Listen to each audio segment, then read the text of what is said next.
Pushing Back the Shadows, support and awareness for mental health.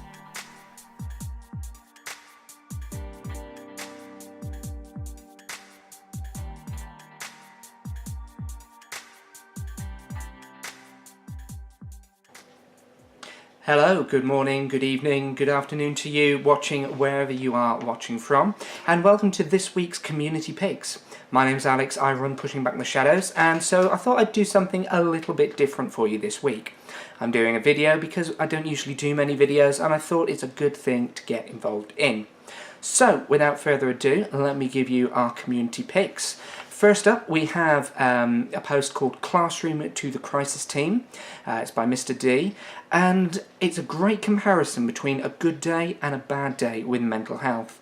It's something that not a lot of people realise because they see the good days, they don't necessarily see the bad days when they're looking in from the outside. And so he makes a great comparison between what a good day looks like for him and what a bad day looks like for him. So I'd really encourage you to check this one out.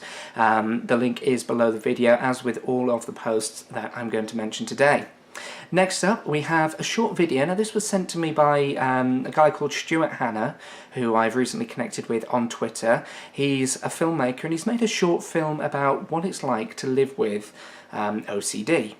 And it's a really, really interesting video. I found myself quite intrigued and quite drawn in as I was watching this. It's only a couple of minutes long, and there aren't any words as such, but it is a really good video, so I'd really recommend you check that one out as well. And our third pick of the week comes from Sarah Cardwell, who I've also connected with recently on Twitter. She talks about medication issues when therapy is actually the solution.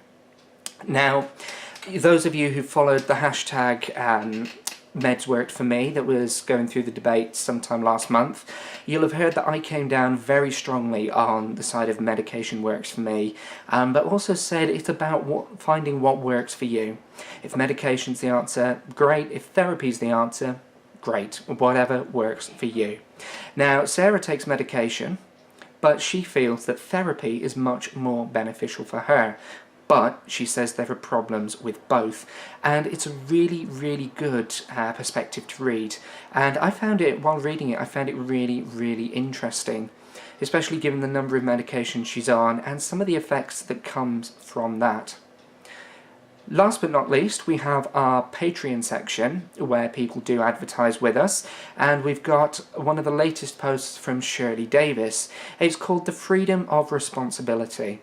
And it looks at how sometimes we can be shackled by whatever we've gone through. We might feel like we are the victim of something, whether it's a traumatic event, whether it's a victim of our own memories or our own minds, whatever it is. But by taking that responsibility, we can find some measure of freedom.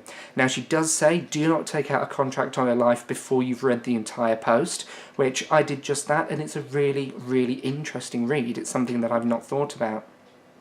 So there you have it, those are our community picks for this week.